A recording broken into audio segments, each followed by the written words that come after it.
Obbo Gugguu Abbaalolessaa jedhamu qonnaan bulaa aanaa Gommaati. Sanyii bunaa fooyya'aa dhandhama addaa qabu oomishuun beekamu. Baroota lamman darbanitti buna qulqulluu oomishan gara biyya alaatti isiniif erginaa jechuudhaan faddaaltonni Finfinnee geessanii gatii gadaanaadhaan jalaa gurguranii akka isaan gowwoomsan yaadatanii waan isaanitti hojjetame hunda gubataa nutti himan. Asiin kaasee nu takka bakka bee doolaara kanaatti gurguratta mootummaan hin fayyadamne buna kan keenyatti yookiin maal godhama bakka jarri dhufuu didanii koronaa ta'ee maaloo ta'ee miknaata godhame jechuudha. Isaan sodaachifamnee saamamnee naan dhiibne galle. Abbicha himituuti naan jetteessitanii maal. Buna ija tokko tokkoon funaannee kaanee waan saamamnuuf hin qabnu achirra naggaadee miti nu bindee hin geessine.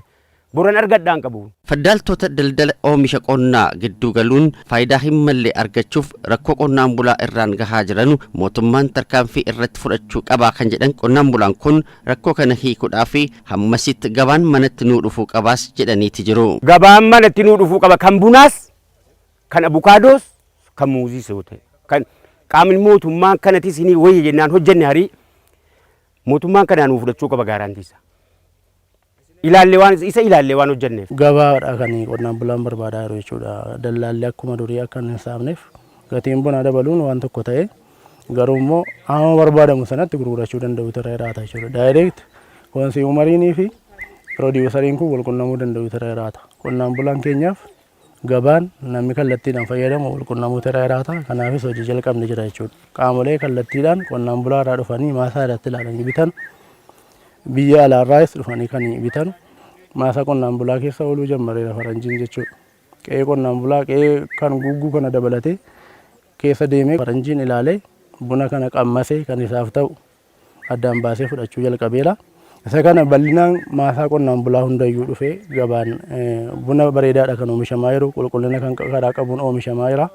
Isa kana gabaa gara kanatti akka inni fidamu hojii jalqabne qabna. Isa kana cimsinee yoo fufnee jenne qonnaan bulaa keenya kanaa ol sadarkaa olaanaadhaan fayyaduu akka dandeenyu abdii guddaa namaa kenna jechuudha. Baran immoo muuxannoo kanaan dura argatan irraa ka'uun firii bunaa biyya alaatti barbaadamu oomishaa maasii buna isaanii gidduutti immoo avokaadoo biyya Israa'elii dhufee haas jedhamuu fi muuzii sanyii pooyoo jedhamu giddugala qorannoo qonnaa jimmaatii fudhachuudhaan wal keessa oomishuu irratti argamu. Avokaadoo facaasaa lama waliin qaba. Ammaaf jalaa biqilchaan jira itti bal'isuudha.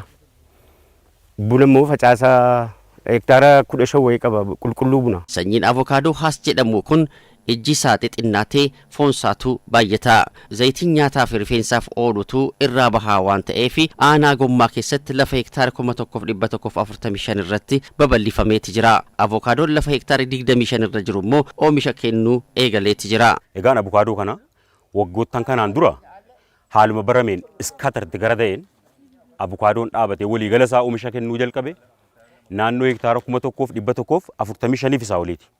Kana keessaa sanyiin filatamaa haasiin hektaarri 25 yeroo ammaa kana oomisha kennuu kan jalqabeef. Aanaa Gommaatti avokaadoon haas jedhamu 37 diqaalomee dhaabbiidhaaf qophaa'eeti jira. Biqiltuuwwan firiin isaanii nyaatamuu kan akkanaa fi kan biroo walitti miiliyoona 38 dhaabbiif qophaa'eeti jira. Bakka argama buna arabikaa kan ta'e aanaa Gommaa kanatti ji'oottan 11 darban keessa bunni dulloome hektaarri 23 gamashameeti jira. Bunni tooniin 21 immoo gabaa giddugaleessaaf dhihaateeti jira. Hojii gamashuu, hojii buqqisuu bal'inaan hojjetameeti kan inni jiru jechuudha. Gara lafa hektaara 23 olii kan ta'u hojii kanarratti hojjetameeti kan inni jiru jechuudha. Kun oomisha bunaa dabaluu keessatti iddoo olaanaadha kan inni qabaatu jechuudha. Kanaaf hojii amma jalqabne kana cimsinee itti fufuu danda'utu nurra jiraata. Kun immoo oomishni bunaa bu'aa gaarii akka inni fiduu danda'u gochuu keessatti qabatamaadhaan maal akka inni fide piroodaaktiviitii bunaa dabaluu keessatti ilaalleerra jechuudha bara kana. Qonnaan bulaan oomisha gaarii ta'e funaannateeti jira. Akka godina Jimmaatti buna gara biyya alaatti barana ergame toonii 50 keessaa harki 40 ol ta'u buna aanaa Gommaati.